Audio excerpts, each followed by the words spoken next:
సమర్థ సద్గురు సాయినాథ్ మహారాజ్కి జై. సాయి భక్తులందరికీ నమస్కారం అండి.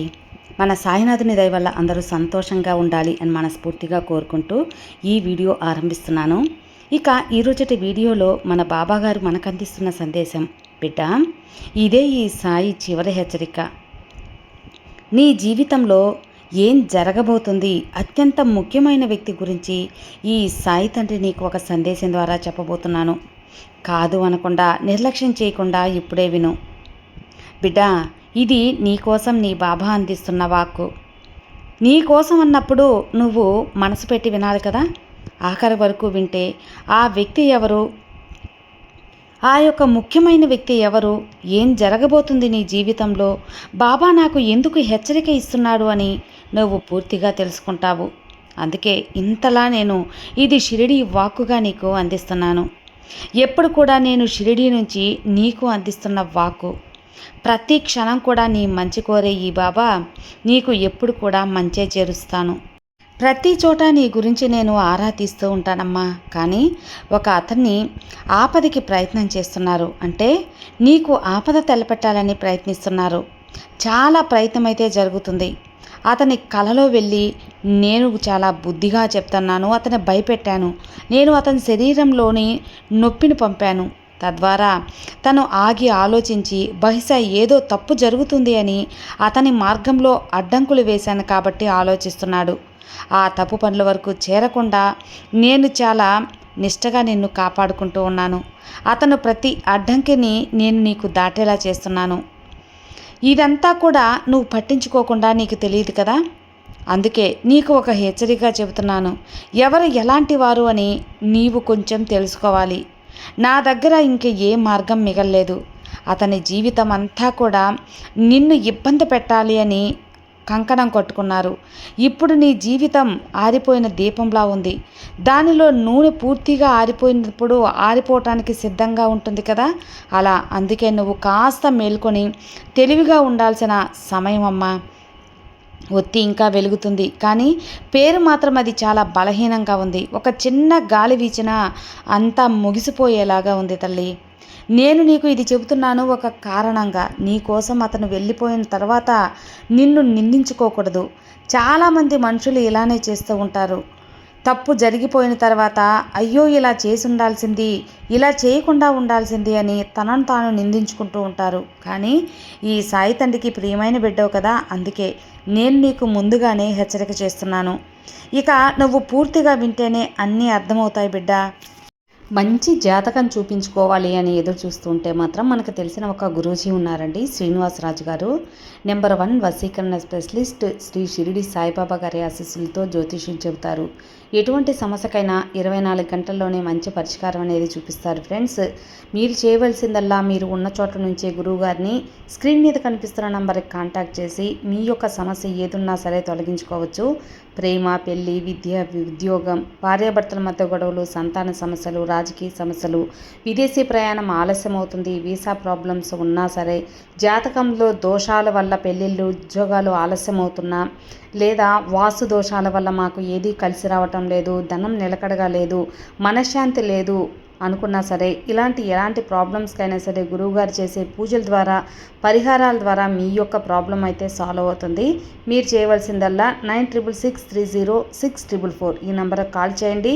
మీ ప్రాబ్లమ్ని తొలగించుకోండి. ఫ్రెండ్స్, నేను ఇంత కాన్ఫిడెంట్గా చెబుతున్నానంటే మీరు అర్థం చేసుకోవచ్చు. నేను చెప్పించుకొని నాకు నమ్మకం కుదిరి నా ప్రాబ్లం తీరింది కాబట్టి మీ వరకు తెలియజేస్తున్నాను. సో స్క్రీన్ మీద కనిపిస్తున్న నెంబర్కి కాల్ చేయండి, మీ ప్రాబ్లమ్స్ నుంచి బయటపడండి. ఇక ఈరోజుటి బాబాగారి సందేశం విషయానికి వస్తే, బిడ్డ, చాలామంది మనుషులు తప్పు జరిగిపోయాక ఇలా చేయకూడదు అని నిందించుకుంటూ ఉంటారు అని చెప్పాను కదా. కానీ నీవు అలా నిందించుకోవటం, నీ యొక్క సమయాన్ని వృధా చేసుకోవటం కాకూడదు. ఒక వ్యక్తి దూరం అయితే వాళ్ళు ఇలా అనుకుంటూ ఉంటారు, బహుశా నేను తప్పు చేశానేమో, నేను అతన్ని బాధ పెట్టానేమో, అతన్ని నొప్పించకుండా ఉండాల్సిందేమో, సరిగా చూసుకోలేదేమో అని. నేను ఇలా చేసి ఉంటే అతను బ్రతికేవాడేమో, లేదా ఈ తప్పులు నేను చేయకుండా ఉండాల్సిందేమో అని. నేను ఆలోచించింది తప్పుడు ఆలోచనలేమోనని. అందులో నీ తప్పు ఏముంది? ఎవరి కాలం జరిగిపోతే వారు అలాగే ముగిసిపోతారు. ఎవరి కర్మ ఫలితం వారిదమ్మా. నువ్వు చేసిన ప్రతి పని ప్రేమ కోసం. నువ్వు ఇచ్చిన ప్రతిదీ కూడా అభిమానం కోసం, ఆ వ్యక్తి బాగుండాలని కోసం హృదయపూర్వకంగా ఇచ్చావు. నీ వైపు నుంచి ఎలాంటి లోటు లేదు. ఈ విషయానికి నేను నిన్ను ఎప్పుడు కూడా మెచ్చుకుంటాను, అలాగే గర్వపడతాను. ఇప్పుడు విను, ఆ వ్యక్తి వెళ్ళిపోయిన తర్వాత కొన్ని నీకు విచిత్రమైన విషయాలు జరుగుతున్నాయి. అవి నిన్ను ఆశ్చర్యపరుస్తున్నాయి, ఆందోళన పరుస్తున్నాయి. మొదటి కొన్ని రోజులు నిన్ను ముగిసిపోయినట్లు అనిపించింది కదా. జీవితంలో అర్థమే లేదని అనిపించింది. ఉదయం లేవాలని అనిపించదు, భోజనం చేయాలని అనిపించదు, ఎవరితోనూ మాట్లాడాలని అనిపించదు. నువ్వు నెమ్మదిగా నీలో ముడుచుకొని పోతావు. ఒక మూల కూర్చొని ఆలోచిస్తూ ఉంటావు, బాధపడుతూ ఉంటావు, అతని జ్ఞాపకాల్లో మునిగిపోయి ఉంటావు.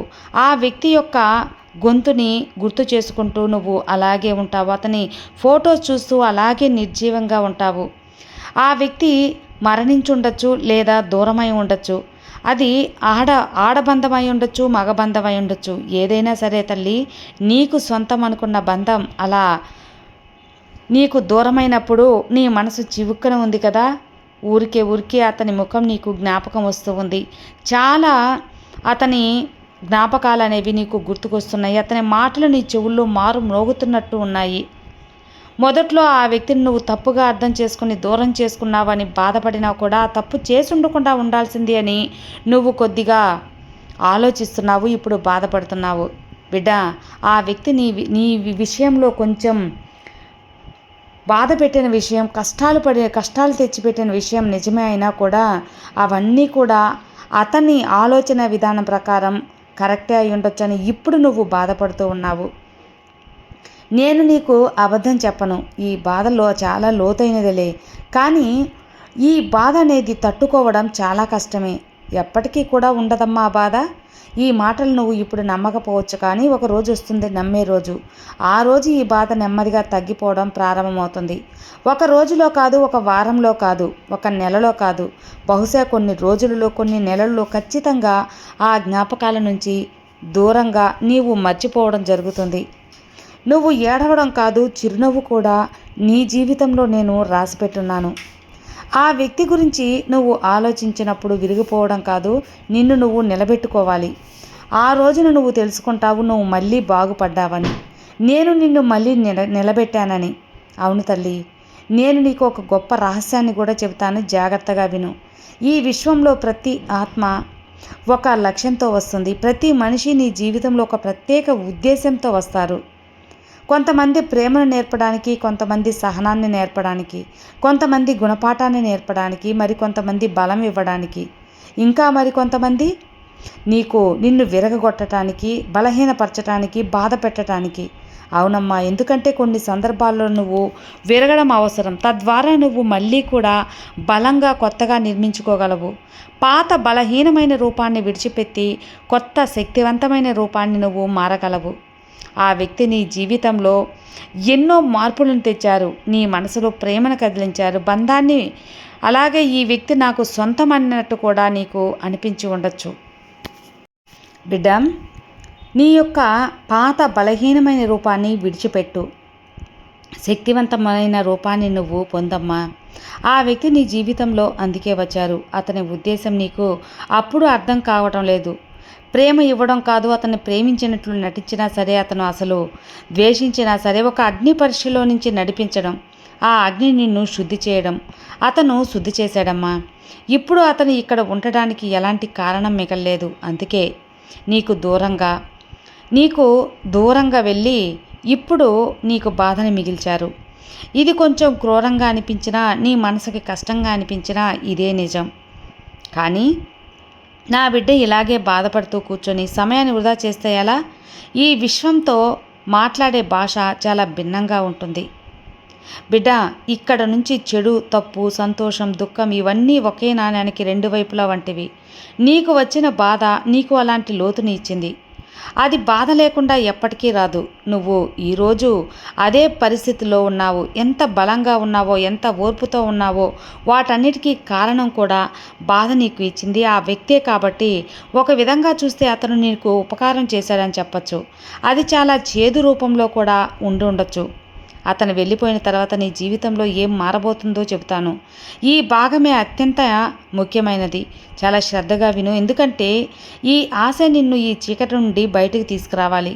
అతను వెళ్ళిపోయిన కొద్ది రోజుల తర్వాత నీకు అకస్మాత్తుగా విచిత్రమైన ప్రశాంతత అనిపిస్తుంది. ఇంతకుముందు ఎప్పుడూ అనుభవించని ఒక శాంతి, నీ ఛాతీ మీద ఉన్న ఒక భారీ భారం అనేది ఎవరో తీసేసినట్లు అనిపిస్తుంది. నీ భుజం తేలిక పడుతుంది. ఒక కనిపించని బరువు తొలగిపోయినట్లు నీకు అనిపిస్తుంది. ఇదే నీకు ఆశ్చర్యంగా అనిపించవచ్చు. నాకు బాధగా ఉండాలి కదా, మరి తేలికపాటుగా ఉందిగా ఏంటి అని నువ్వే ఆశ్చర్యపడతావు. ఈ తేలికపాటు రావడానికి కారణం నిన్ను అణచివేస్తున్న ఆ యొక్క శక్తి నీ చుట్టూ ఉండదు. అతని ప్రతికూలత నీ చుట్టూ కనిపించదు. అలాగే ఆ నెగిటివ్ ప్రభావం అనేది కూలిపోతుంది తల్లి. మొదటిసారి నువ్వు నిజంగా స్వేచ్ఛగా ఉన్నట్టు అనుభూతి చెందుతావు. తర్వాత ఇన్ని రోజులు గడిచాక నీ జీవితంలో ఒక కొత్త వ్యక్తి ప్రవేశిస్తారు. లేదా చాలా కాలం క్రితం దూరమైన ఒక పాత వ్యక్తి మళ్ళీ నీ జీవితంలోకి వస్తారు.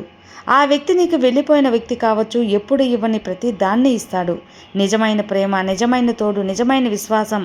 మొదట నువ్వు భయపడొచ్చమ్మా, కానీ మళ్ళీ అదే జరిగితే అతను ఇలాగే మారిపోతే బావుణ్ణు అనుకుంటావు. కానీ నేను చెబుతున్నాను కదా, ఈసారి నీకు మారటం జరగదు. నీకు విశ్వాసంగా, నీకు అనుకూలంగా, బాధ లేకుండా ఆనందంగా ఉంటావు.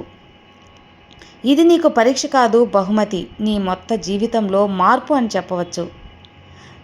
నీ పనిలో పురోగతి ఉంటుంది. నీ ఆరోగ్యంలో మెరుగు ఉంటుంది. నీ మనసులో ఒక స్పష్టత ఏర్పడుతుంది. ఇంతకు ముందు లేనటువంటి స్పష్టత విషయాలను నువ్వు చూడగలుగుతావు. మనుషులను మరింత బాగా అర్థం చేసుకుంటావు. జీవిత నిర్ణయాలు మరింత తెలివిగా తీసుకుంటావు. ఎందుకంటే ఆ బాధ నీకు ఒక ప్రత్యేకమైన బాధ, జ్ఞానాన్ని కూడా ఇస్తుంది. అది ఏ పుస్తకంలో దొరకదు, ఏ పాఠశాలలో నేర్పదు, ఏ గురువు కూడా పూర్తిగా ఇవ్వలేరు. ఆ జ్ఞానం కేవలం అనుభవం ద్వారా వస్తుంది. ఆ అనుభవాన్ని నువ్వు పూర్తిగా ఇప్పటికీ జీవించావు తల్లి. ఇప్పుడు నా సభలో జరిగిన విషయాన్ని చెబుతాను విను. ఆ వ్యక్తి తిరిగి పిలవాలని నేను నిర్ణయించినప్పుడు నా గణాలందరూ కూడా మొదలవుతారు. మొదట నేను చెబుతున్నాను నీకు, నా బిడ్డ బాధపడింది చాలు, సహనంగా ఉండింది చాలు. ఆ సహనానికి ఫలితం ఇవ్వాలని నిన్ను ఎలాంటి శోధన లేకుండా నీకు ఫలితాన్ని అందిస్తాను బిడ్డ. నేను చెబుతున్నాను కదా, నీ జీవితంలో దూరమైన వ్యక్తి అతి త్వరలో నీకు దగ్గర కానున్నారు. ఇందులో ఎలాంటి అనుమానం లేదు. ఇక నువ్వు చేయవలసిందల్లా కూడా జరిగిపోయిన కాలాన్ని మర్చిపో. రాబోయే కాలాన్ని గురించి ఎదురుచూడు. దూరమైన వ్యక్తిని దగ్గర చేసుకోవటం ప్రయత్నించు. లేదా దేవుడు ఇంతే నాకు రాసిపెట్టారు, ఏదో మంచికే నాకు భగవంతుడు ఇలా చేశాడు, నా బాబా చెప్పారు కదా అని మౌనంగా ఉండు. కాలం అన్నిటికీ సమాధానం చెబుతుంది. నీ బంధం నిన్ను చేరాలా, కొత్త బంధంతో నిన్ను చేర్చాలా, ఏదైనా కానీ నీకు కాలం నిర్ణయిస్తుంది. ఇదే భగవంతుడి నిర్ణయం అని సరిపెట్టుకో. ఏది కూడా భగవంతుడు ఇచ్చిన దాంతో, ప్రకృతి ఇచ్చిన దాంతో నువ్వు తృప్తి పడ్డావంటే మనసు ప్రశాంతంగా ఉంటుంది. కోరికలను తగ్గించుకొని నీ మనసును అదుపులో ఉంచుకుంటే సంతోషం అనేది నీ జీవితం మొత్తం ఉంటుంది తల్లి. నీ బాబా చెప్పాను కదా, ఇలాగే నువ్వు అనుసరించు. నీ సాయి ఎల్లప్పుడూ నీకు తోడుగా ఉంటాను. నీకు మంచి మార్గాన్ని నడిపించి, మంచి జ్ఞానాన్ని ఇచ్చి, మంచి సంతోషమైన జీవితాన్ని ఇస్తాను. నీ భవిష్యత్తు బంగారమయం చేస్తానమ్మా. నీ బాబా ఆశీర్వాదం పరిపూర్ణంగా ఉండగా నీకు దిగులెందుకు చెప్పు. సర్వే జనా సుఖినో భవంతు. జై సాయిరామ్.